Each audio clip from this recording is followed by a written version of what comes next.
Allied destroyer has joined squadron.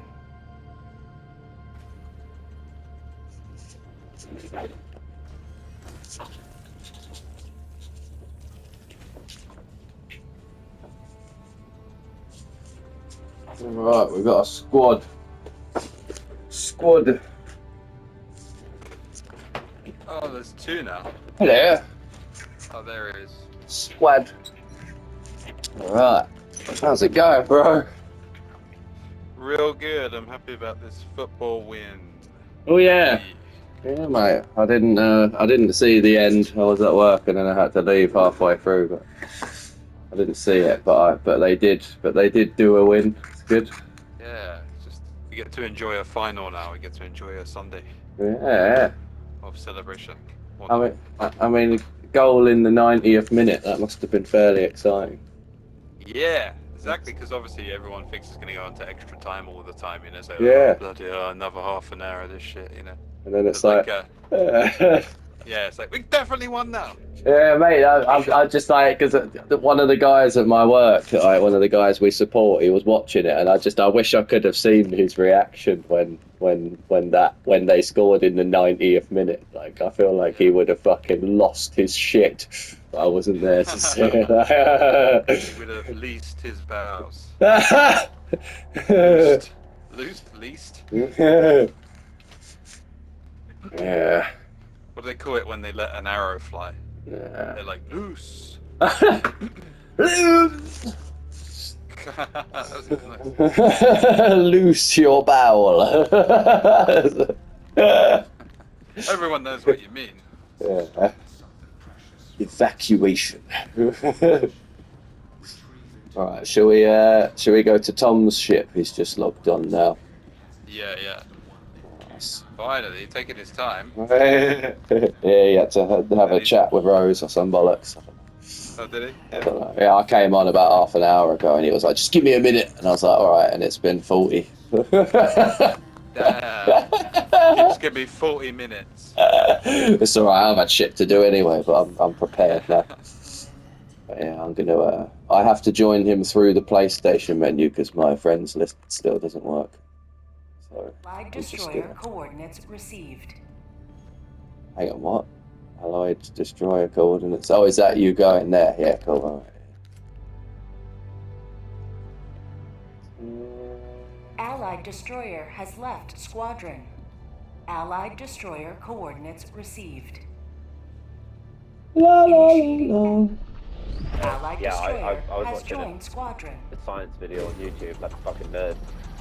But yeah, I have been drinking wine and whiskey. So I'm still on the same vibe. But Still on the same trip. I forgot to mention. Andy told me you can't come on the stag. Yeah, man. No. Drag. Why? Yeah. It's a pity. It's a confluence of a few things, but yeah, man. Looking forward Confluence. to the wedding. Yeah. Hang on a second. Sorry. Only 25. Only 25. Fine. Got to put the whiskey in my fitness pal. Otherwise, you don't know how fat you're being exactly when you drink it. You measure the calories of your alcohol. Yeah. I suppose you do if you're drinking pints of beer, because that's like equivalent to like fish and chips or something like that. Like 1 pint's equivalent to like a fish and chips. It's not like that extreme. A pint's like about, depending on the beer, between like 200 and 300 calories. So it's not like Really? Okay, not crazy. Not as extreme as the fish and chips then. Maybe no, half a portion. I mean, if you had like a regular fish and chips, that's probably like at least 1,000. Oh man. Like big. That's the thing that people don't realize, that like a big like rich meal from a business that cook it for you is often like insanely high. Like, could you eat? I bet Tom, I bet you could eat 3 double cheeseburgers, no problem, from McDonald's, Easy. right? Yeah, mate. That's 1,320 calories. How much? That 1,320. That's more than half of what the average male needs in a day. Yeah. 3 double cheeseburgers. More than half of what you need in a day. Yeah, so yeah, because the average male, like you're taller than, both of you guys are taller than average, so this wouldn't apply to you necessarily. But average height male, say they're like 5'8", they need 2,500 calories a day. Yeah. What about if you double cheeseburgers 440? Go on. What about if you like come a lot in the day? Will that increase your? Will that increase your nutritional needs? Do you know what does happen if you spend a lot of calories doing one thing? Do you know what will actually happen? Are you ready for this? You'll fidget less. If you spend a lot of calories. If you do something that expends a lot of calories, whatever it is, right? Your body will attempt to balance that out by fidgeting less. All right. Fidgeting less. Yeah. Man. So like if I don't work out for a couple of days, I get mad disco leg. Can't stop. Yeah. Jiggling my leg. But if I've like worked out hard, I'm like, yeah, I'm done. Yeah. Your body works really, really hard to keep the amount of total expenditure the same each day. Wow, that's really interesting. Yeah. What's also interesting is sorry, carry on. I'll say it I was after. just going to say this one last reciprocal thing. The mechanism by which you fidget less, it also makes you do stuff like blink less. Oh, right. To save calories. Yeah, that's why dieting's so hard. Yeah. Because your body's like, oh no, there's less food. Quick, get really tired all the time and don't do anything. I think that's. Sorry, Joe. Go. No. Carry on. It's all right. I was gonna say fidgeting's a really strange thing, because like every human being fidgets to some extent, right? Yeah. Like you don't just sit there, like, but it's funny, like, you know when you're fidgeting a lot, you know when it's like too much, like you notice it, or there's a sort of average amount of fidgeting. Yeah, definitely. And when you become conscious of it, you're like, oh no, I'm acting weird now. I think Sam Harris. I think Sam Harris was talking about it in relation to meditation, and he was saying like we all fidget and move and everything. It's like if you actually want the most painful experience ever, it's like just sit still for as long as you possibly can, like without moving, right? Tell yourself to not move. Except it's Sam Harris saying it, so it's more like, okay, so the most painful experience you could possibly imagine would be if you had to just sit still. And so I want you to do that. Okay, great. Just sociopathic Bob Ross. Sam Harris has just got the ultimate like boring lullaby voice. Like he will send you the fuck to sleep. And I'm really interested in what he has to say, but I can't listen to his podcast like full length because I have to pause it because I get tired. All right. His voice is so I'm soothing. the opposite. I listen to his podcast I listen to each episode like 3 times. I like really revise it. Because you couldn't take it in the first time because you're falling asleep, man. No, I rate the ideas. I'm exclusively critiquing the delivery. I'm not saying that the ideas are bad. The ideas are not only interesting, they're It's because really at the forefront. Some stuff like the free will stuff is just like really at the forefront of moral philosophy and our understanding of consciousness, and what he's trying to do with like bridging the gaps between different parts of science. Great. He's got Trump derangement syndrome, like he thinks Donald Trump's the Antichrist, but like apart as an atheist. But like loads of people, man. It's everything is basically fine and normal most of the time. I don't know why everyone's acting like it's not. That's interesting. I'm just gonna grab a drink. I'll be right back. Roger. Let me hear.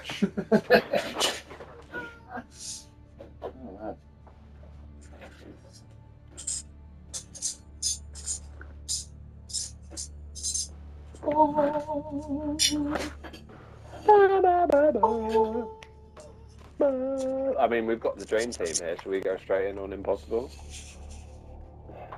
Oh fuck! Yeah. I'm gonna the need orders switch back to bugs though. Oh, for fuck's sake! Nah, that's all right. To be honest. Oh, did actually, we liberate that X-45 planet? Yeah. So we got the battle station plans. Those battle stations, I think, are going to be clan bases. Oh, all right. Excuse me. There was do you mind me telling you information about leaks, or do you not want to know? Oh, I don't give a fuck. I'm just here for the experience. All right. So there's been leaks where like you can make clans called platoons, and it's basically like our WhatsApp group chat in the game. Right? Yeah. And they previously said way like probably like a month before this current major order, they said that clans are going to have their own space stations where you can kind of like hang out and chat, and then groups of 4 of you can go out and do missions. So you can, if there's 5 guys online, one person sits out each time, kind of shit, like deploying from the space station. I mean, the missions will be the same, but you can have like up to 16 people in a hub, I guess. Yeah. Exactly. But the point is that like the social aspect of it, and first there's lots of stuff in the files which won't get used, but it's too much effort to remove it from the files. So a lot of leaks you can't take on face value. Right. But when they then say, "Oh, we've got the blueprints for the battle station now," it's like, ooh, it sounds a lot like that leak. That rhymes with that leak about clan space stations. I wonder if, right? So it's not like, it's not like a sure thing, not by a long stretch, but it's cool. And then the rocket launch, the quad rocket launcher, it's off again now, but it should be coming soon in probably the next update. The next major order is gonna be bugs, but like how many medals do you guys have each? I'm maxed out. I'm maxed out as well. Yeah. Right. I should spend them right now. Yeah. Well, you should because like there's no major order. The personal order is kill 3 Bile Titans for 15 medals. I'm maxed out with nothing left to buy, so like I at the moment there's no major order. I can just go and fight bots if we prefer it. But if you guys need medals for anything, then I can't. Unless I buy 292 credit things, I can't use any anyway. Bro, you should definitely get the. I mean, you've tried. Do you not like my primary weapon? Actually, you've used it when I've died before. I just haven't got used to it. I'm sure it's great.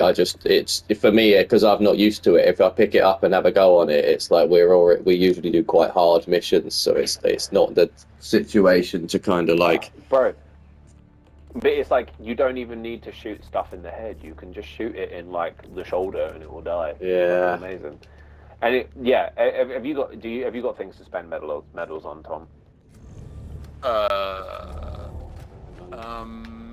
Not really. Probably because I've only bought one DLC package, which is the Viper Commandos. Nice. But I'm kind of, I guess if and when I do unlock that, then it will be useful there. So, right. So I'm totally if you're capped on medals now, then there's no benefit to you of doing something that gets disproportionately more medals at the moment, right? Yeah, no, I'm all about the what do you call it? Samples. Sample, yeah. I've been about the samples from day one, you know. Yeah. I mean, if we're about the samples, we should play on lower difficulty missions and farm samples. Fuck that. Well, okay.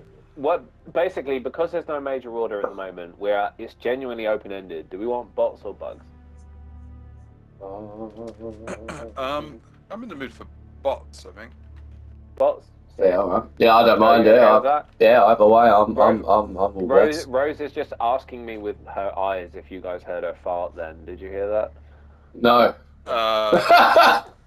But now we know.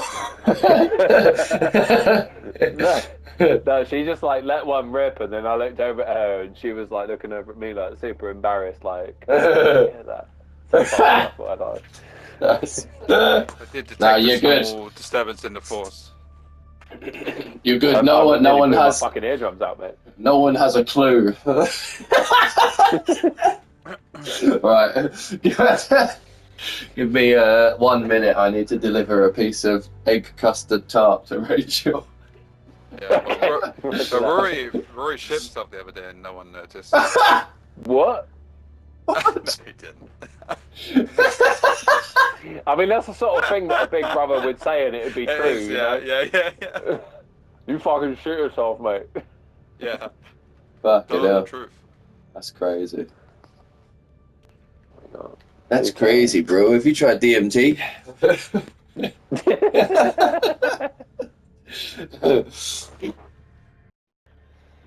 Alright, myself so for a second. we've got a snowy one.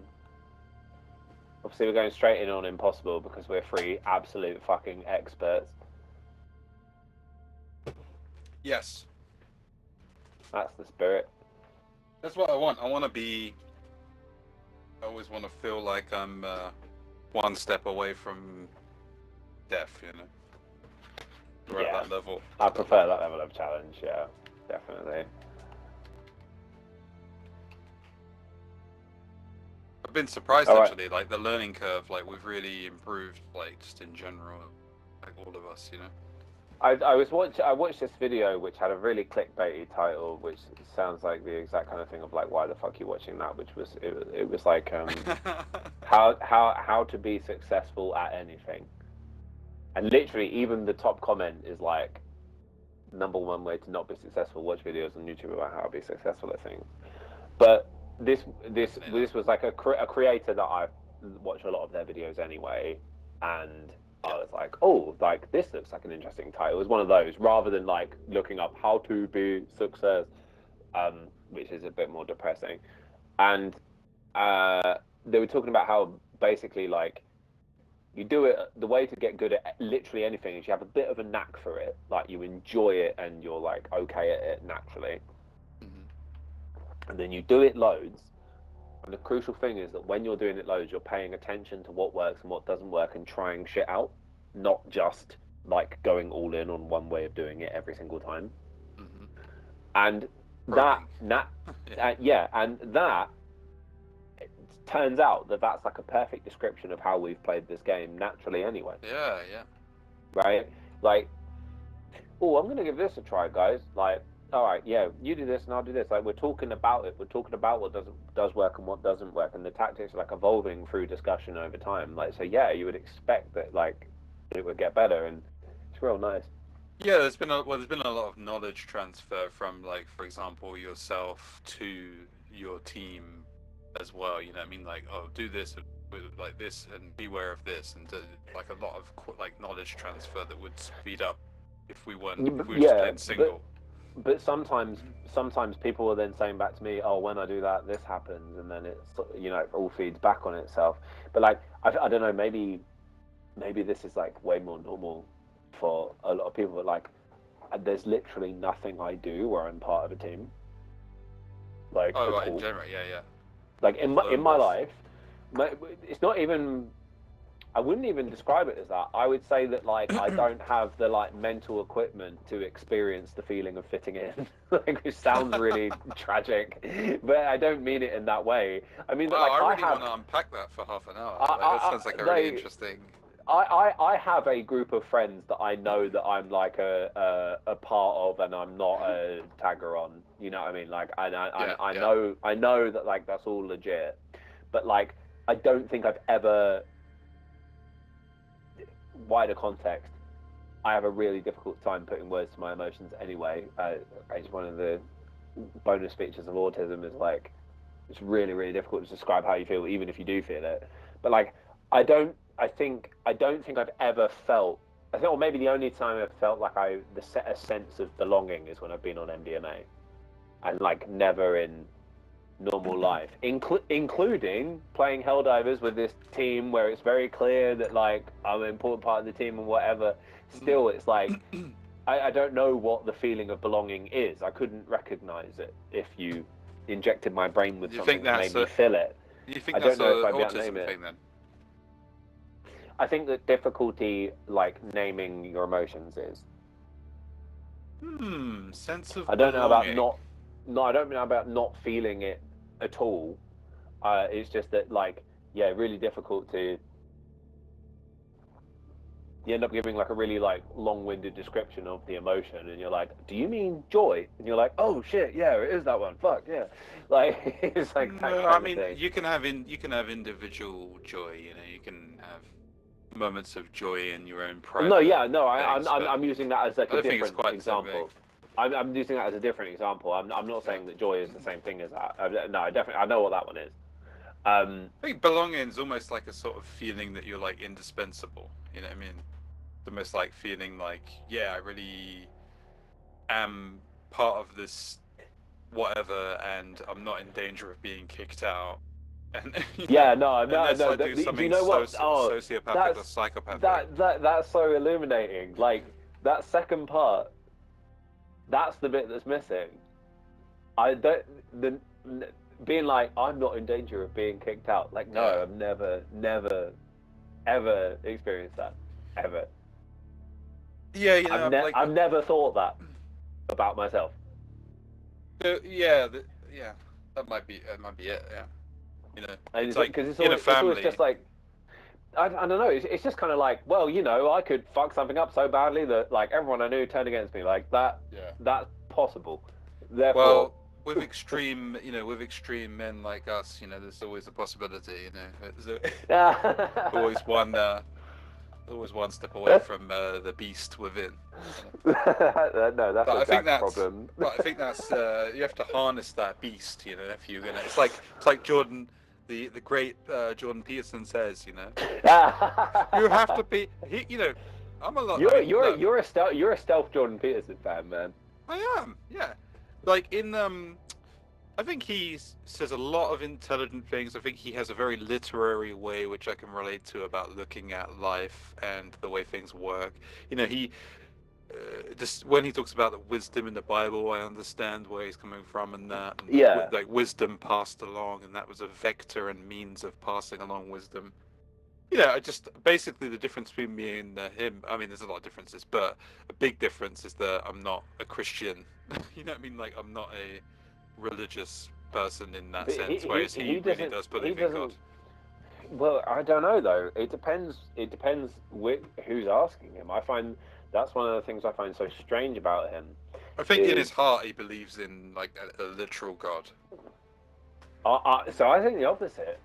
I think that he doesn't believe in a literal God, but that he thinks that belief in God is like good, is beneficial for enough people that he like promotes it. Yeah, you know what I mean? There was a thing I heard. I have to try and remember what it was, but basically it was like Christianity has been the most effective, or religion, has been the most effective means of reaching like the widest group of people and passing on moral lessons and messages to the Incredible widest group of marketing. people, in terms of like from the most privileged to the least privileged, Yeah. from like the stupidest to like the most intelligent. Like it's been the most like efficient in messaging like across the board. You know what I mean? Like But as a I can give you, cohesive.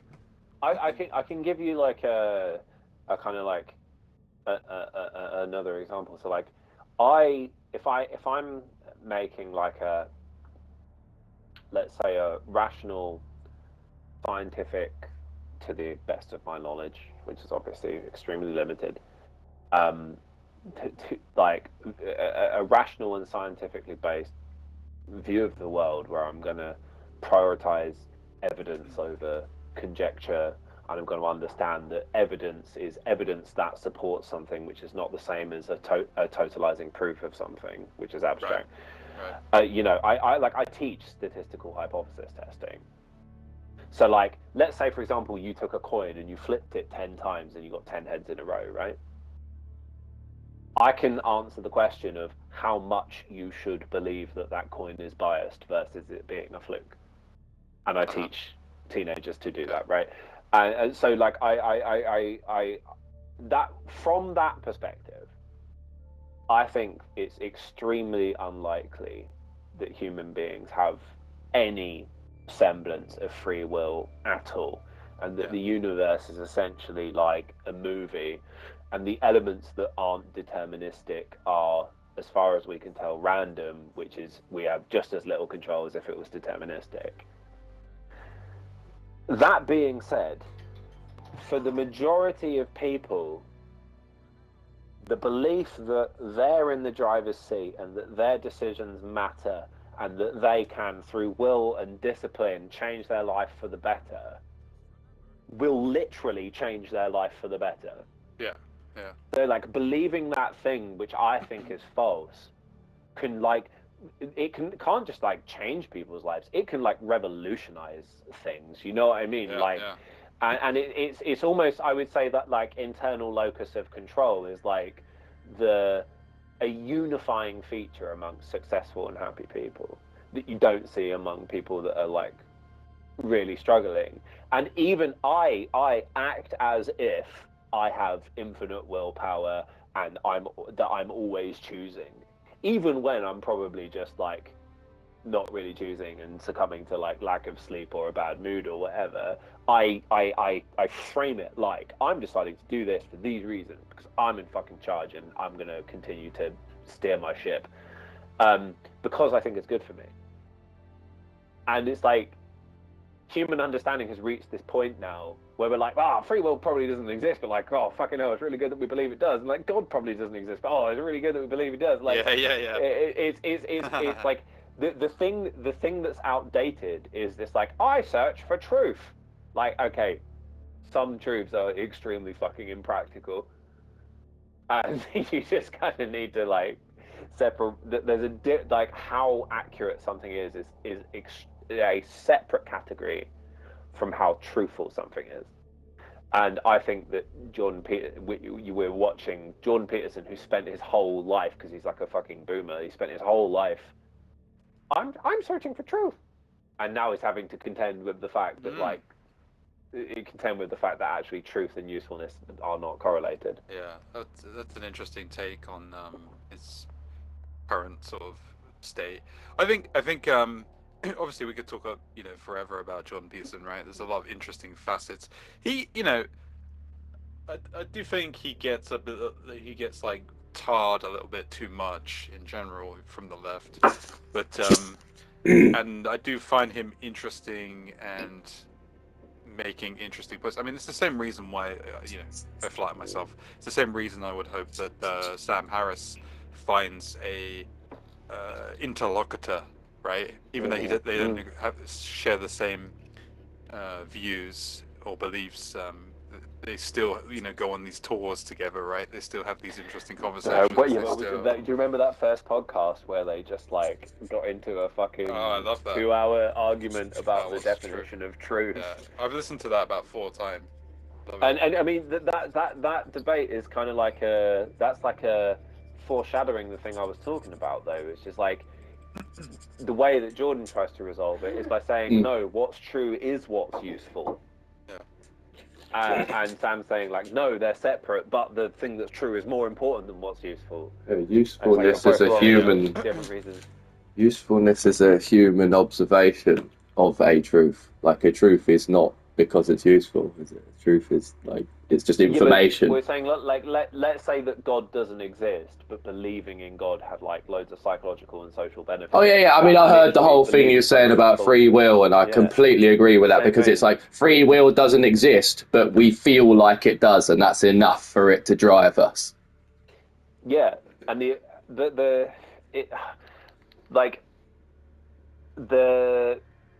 too stoned for this. It was between truth and the definition of truth and stuff. Like like oh man, I can't even remember. It was something to do with when they were arguing about telling your kids that like skunks were poisonous so that they didn't get skunk spray on them is another example. Oh, okay. Yeah, like.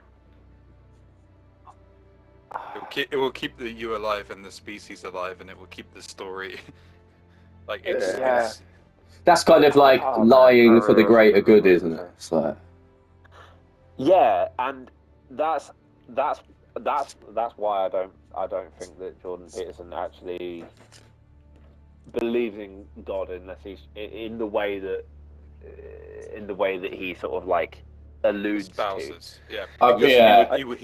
He would say that there'd be a God looking after humanity. Mm-hmm. So you think he's in ultimately? So if you ask me if I believe in God, I would say yes, but I would be using an extremely niche definition of God, which is like the universe is actually one object, and we're all constituent parts of that object. And so that one object, which is the universe, knows all the things that can be known and does all the things that can be done. Yeah. And therefore it's omniscient and omnipotent and eternal. So God exists and you're part of it. And it's the universe, right? Like that's my like did too much acid in 1 year take on God existing. But that's not what people mean when they say God. And I fucking remember the thing I was going to say as well, which is, do you know who Alex O'Connor is? No. He's a YouTuber. He's got a channel called Cosmic Skeptic. He's got like a philosophy degree from Oxford, and he makes YouTube videos. He's got really black hair. And he's done a few where he did one with Jordan Peterson. He's done one with he gets invited on Modern Wisdom a lot. He's done one with Sam Harris. Done one with Richard Dawkins, and he said that he had a really interesting take, which was just so rationality is like the way that you get to the truth, right? And humans have evolved the ability to be rational. But the thing is that we have situations in which we can demonstrate that what's true is not actually what's helpful evolutionarily. For example, free will, belief, God existing, etc. Right? So, is human rationality even rational?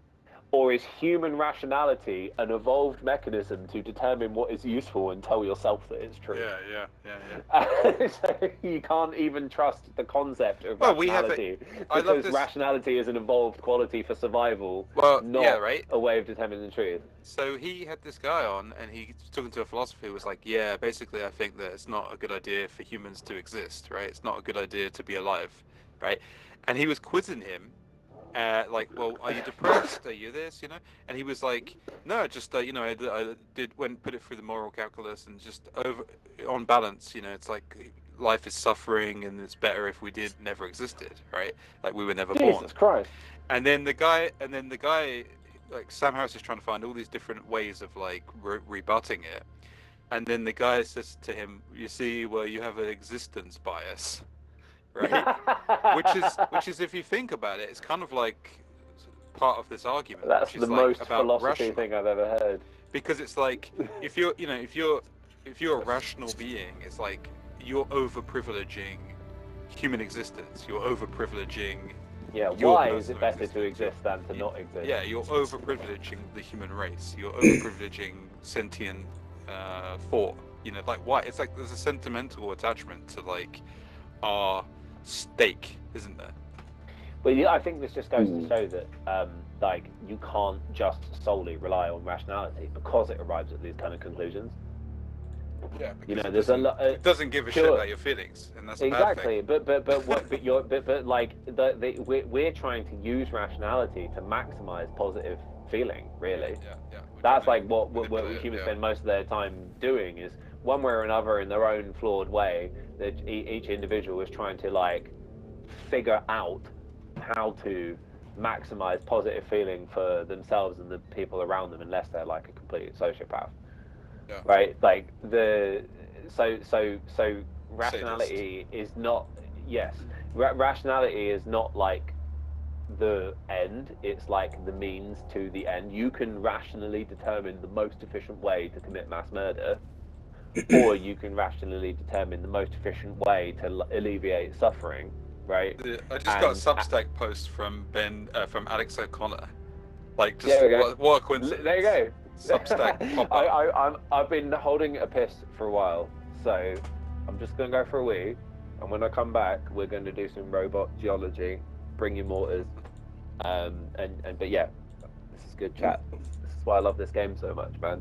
It's like going to the pub without having to go outside, and with better conversation than in a fucking pub.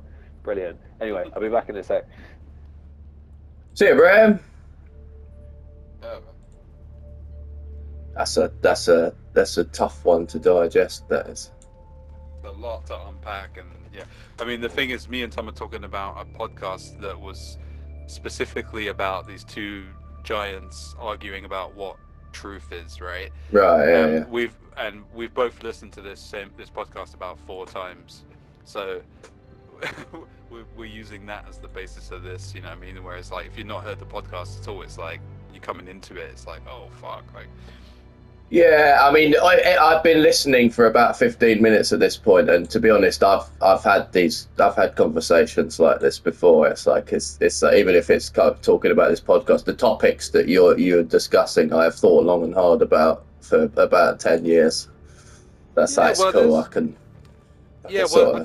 think a lot of us get to this conversation about a kind of Buddhist truth of the universe, right? Yeah. Which like you can find on like drugs, like different trips, right? If you like, you know, that's why it's like people should try drugs, right? Because it's like basically you do have these experiences that expand your mind, and it's like I think we kind of get to a Buddhist idea of the universe where we're like kind of realize like, yeah, you know what, like everything is the same thing, really, like when it comes down to it, you know. And then we kind of, hopefully, I mean, I'm assuming, but like you seem like that kind of guy, like we come to an appreciation of like the importance of love, Oh yeah. and compassion for like everyone, because we're all, you know, brothers, we're all from the same thing.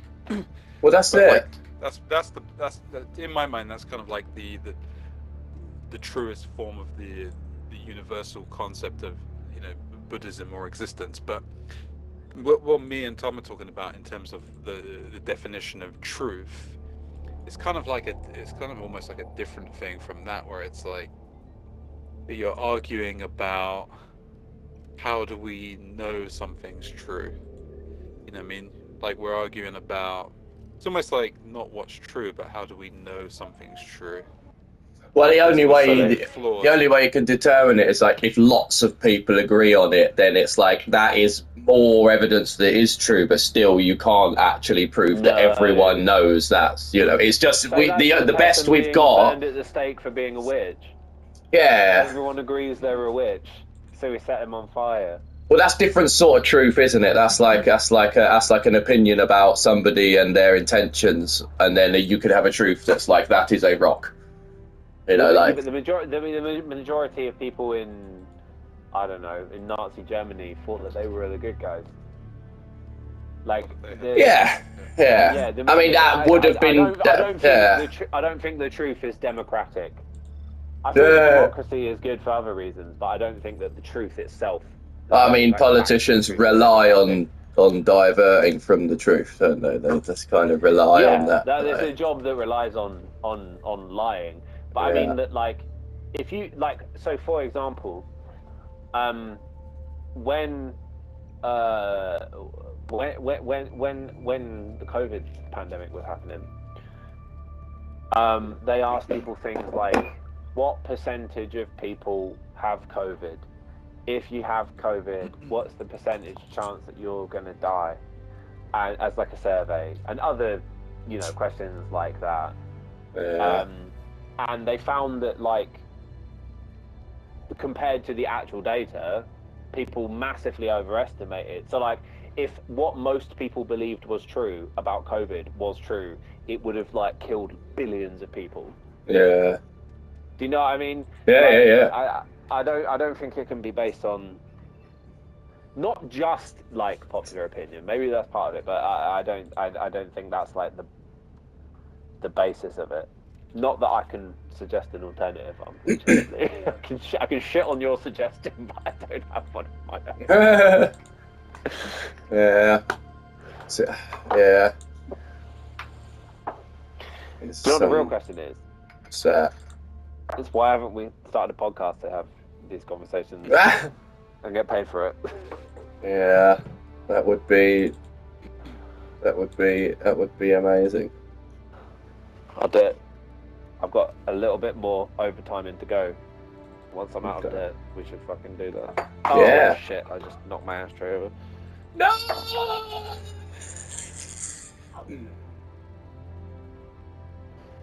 I had an accident. Knocked the ashtray over, but most of it didn't actually fall out somehow. Shouldn't be trusted with things. No. With things. Yeah, in general. With objects. All manner of things. If it's a noun, keep it away from me.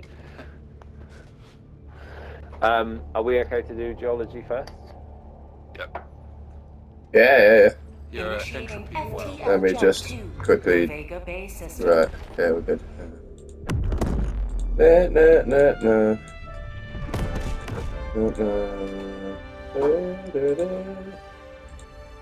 Jump complete.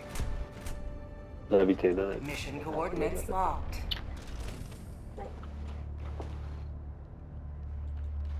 Was that another 25, by the way?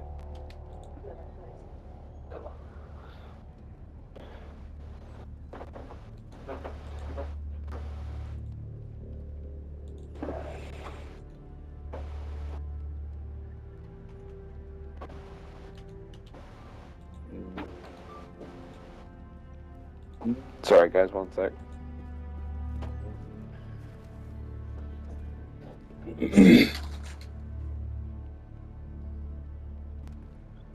Alright, cool. La la la.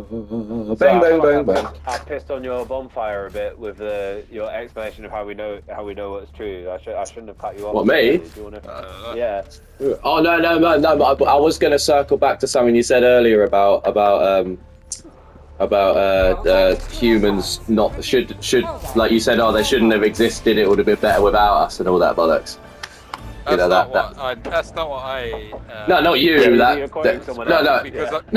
But I just wanted to say like something about that, and it's the sense of like this is why the human species has such an issue with its own existence. We are literally always having an existential crisis, and they talk about the missing link and humans being separate from nature and all this bollocks because we can make these decisions. And it's like this is the thing. It's just like.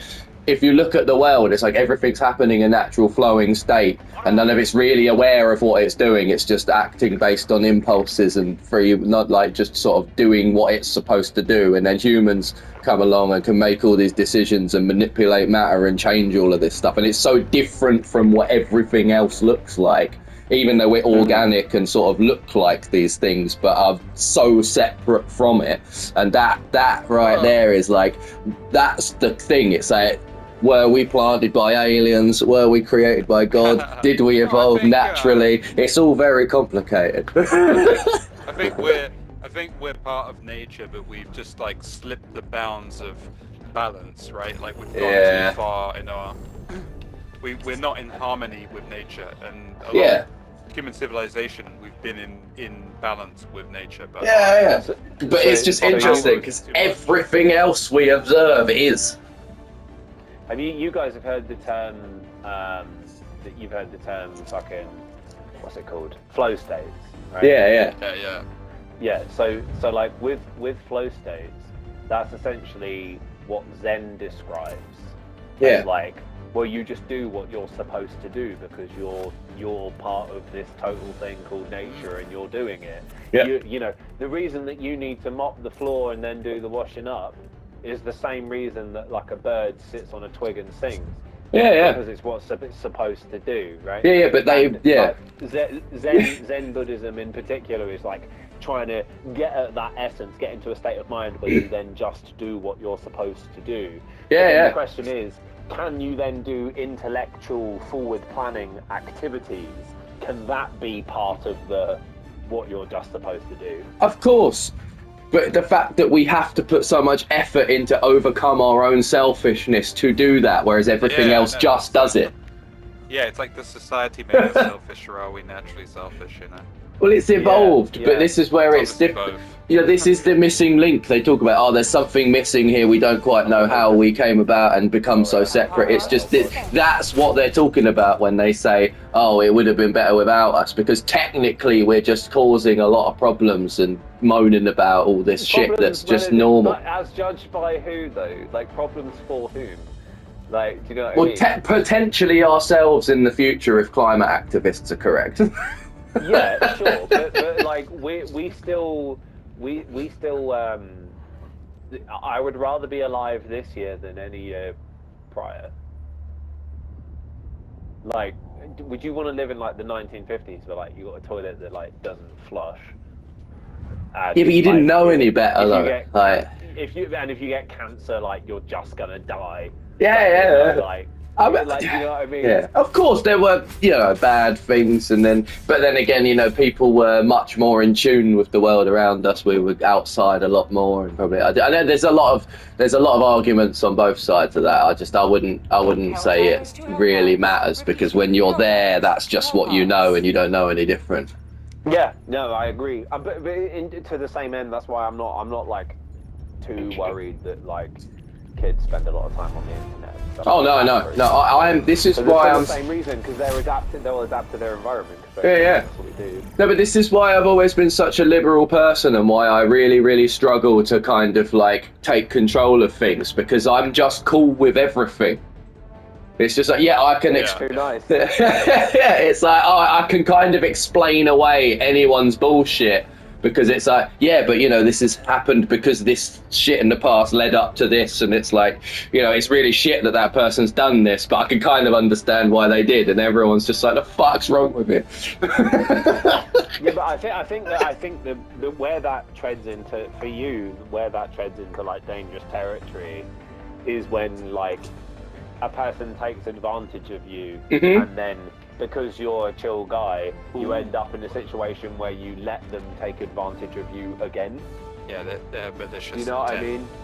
Yeah. Oh, yeah. It's like they're like, from their perspective, I've done that a lot. He hasn't fucking realised yet.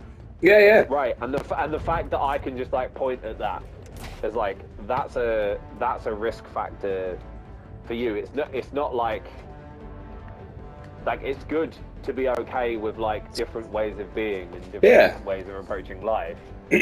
But when their way of approaching life is fucking up your life for their personal gain. Oh yeah. I find different. sociopaths very difficult to deal with. I don't know if I could recognize a sociopath. The only time I ever I can see it. I just can't do anything about it. It's really annoying. What could you like? Do you think that we know people who are sociopaths?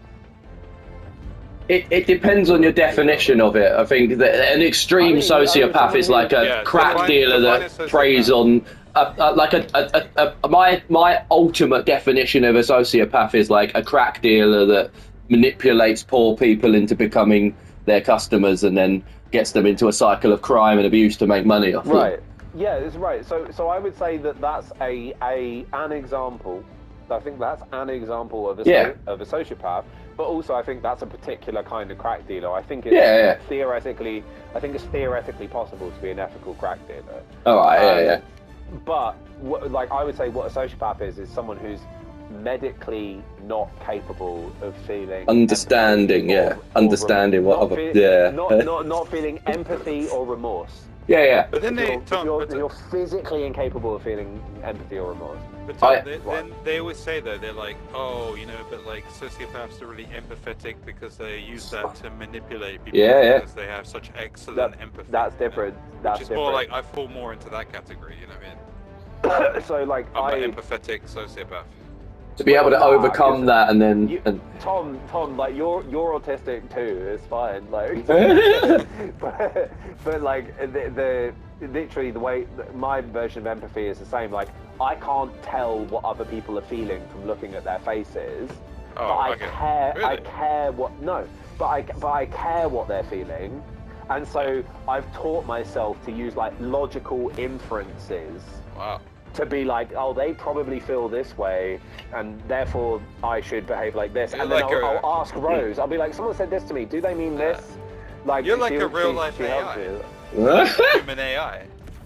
It's just Asperger's. Like it would be more accurate to say AI has Asperger's. But no, it's not. What's more accurate is to say that AI is like a dog that you've taught a trick. It doesn't understand what the trick is. Yeah. And I don't put myself on that level, but it is like I have to like rationally infer. So the two biggest things, because I know that like I'm a bit weird, but I probably don't come across as like, you know, in the technical sense mentally disabled. But I want to ask you something, like, Tom. like for something I do a lot, right? Which is what I've noticed other people don't do. Is like I do with my friends. I do sort of like test them a little bit by like fucking with them. Like in terms of like I'll make a joke that, you know, it's sort of like banter, you know. Yeah. But I'll sort of like say something that's like a little bit like in another context or someone else would be offended, right? It would like offend them. It would like you know, get their back up. It would like right, and it's like maybe the closer I feel to people, the more I do that to them. I think that's a male thing. Oh, it's interesting. Yeah. But I do it like more for the comedy than like some sort of like alpha male thing, right? Yeah, I would say. It's bonding through humor and this like shared humility that like it's all okay for us to make fun of each other, right? But I know I think that's a male thing. But you say you have like this sort of you can't read people's you know, facial expressions or what have you. You have to sort of infer, right? Yeah. So like, you know, for example, when me and Eloise went to the barbecue, you know, we were there, the four of us. You know, I was saying some jokes that were like sort of taking the piss a little bit, and you know, the thing is like it works because you had a sense of humor about it, and you sort of got that I was, you know, it seemed to me like you got the context of it as being like good-hearted, you know, like I wasn't trying to like attack you or whatever. So that's not a natural reaction. That's something I had to like train myself into. Where, you know, and it's kind of like when you're younger, like you say, when you're younger, it's harder to decipher those things and to understand them for what they are, because that situation also happens. Like how many times, you know, in uni or college or whatever, and you'll meet people in parties or whatever, and they will do that thing of basically like alpha mailing you by like taking the piss out of you in a crowd or a group, you know. So it's like those two things, like on the surface they seem like the same thing, but to me they're like very different, you know. Like I wouldn't want to make someone feel like. So I would say that difference is like observational. Like the thing that I think is different is that like it doesn't affect me the same way it affects other people. which is sometimes good and sometimes bad. Yeah. That, like, I don't feel about it the way, like, if someone like tries to like quote unquote mog you, and like, you know, I'm going to take the piss a bit in order to assert my dominance and maintain my place at the head of this conversation. I'm the one holding court and you're an audience member, that sort of thing. Like that for a neurotypical person, if someone does that successfully, they'll just fall in line and they'll feel their way to their right place in the hierarchy. Whereas I'll find myself in situations where I'm like, wait, no, what did you mean by that specific word? And it's like, oh no, now you've made it awkward. Like, you're like derailing the whole fucking thing. Like, I would say the two biggest features for me are difficulty in recognizing and naming my own emotions. It's like three biggest features. Difficulty in recognizing and naming my own emotions.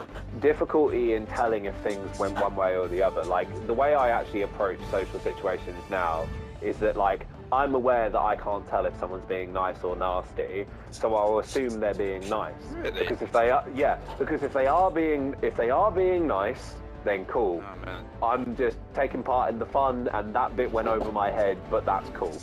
And if they're being nasty, I look like I'm super, like, secure and fine. It's a win-win, yeah. Because I'm acting, do you know what I mean? It's just like, oh, you got probably like a need to Christian do that. approach. How cute. Yeah. But that's only, like, because I can't tell. And then the third thing is, and this is like, I don't know if this is necessarily specifically autism, but like I said, I'm on the fucking waiting list for some other shit as well. But basically, it's like every single thing I do is a decision. There's so few things that I do automatically. So like when I get up in the morning, I have to like consciously decide to go and brush my teeth. Yeah. I don't just get up and brush my teeth. You know what I mean? Like the lack of automaticity in behavior. And that's the thing. Like, I don't mind that my mind works differently in social situations. I actually kind of see it as an advantage, especially because I'm pretty smart. So when you put those two things together, it's quite powerful. But the thing that fucking annoys me is just the lack of ability to automate behavior. Like, to the point where it's like I'm constantly using lists or apps or some shit in my calendar. I've always got to have some fucking technique to get me to do things that most people literally don't fucking think about. Why do I feel like Joe can relate to that? Because he's a care worker. He's a care worker. Oh, yeah.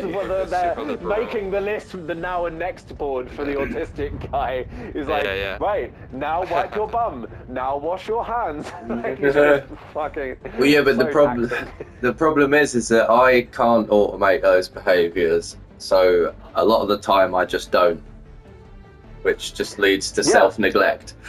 Yeah. Like, no, that is the easiest solution.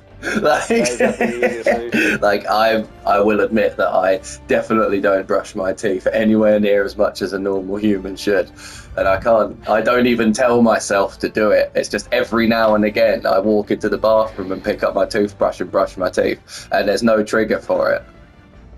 You just have to be you have to think about it selfishly, Joe, and just realize that, like, you know, you're gonna pay for it later on. Oh, I have many times. I had 4 teeth taken out a few years ago because I was in excruciating pain for a little while. That's the problem as well. Yeah. It's like with the smoking. It's like, oh, you know, I'm willing to fucking die later on. Enjoy smoking now, you know, like tobacco. Yeah. Yeah. Right. So this mission, we've got extra Eagle rocket pods. Okay. Those are they're kind of like rail cannon style. So just use them to target like tanks and. Excellent. We ready to go? Yeah, I was going to say I don't have that rocket launcher yet, but I'm just going to bring an auto cannon and I'll unlock it on the next one because I feel like if one of us should probably have an auto cannon. So yeah, bring it, but don't use up your bullets shooting fabricators because we can do that from with these rocket launchers. Yeah. Well, surely it's just like, oh, there's one, bang, done, cool. Let's move on. Yeah, and the rocket launcher's got like I think it's like a minute and a half cooldown. Oh no, the cooldown might be longer on this mission because it's level 8, but Okay. pretty quick cooldown compared to the other ship. Right, let's go, guys.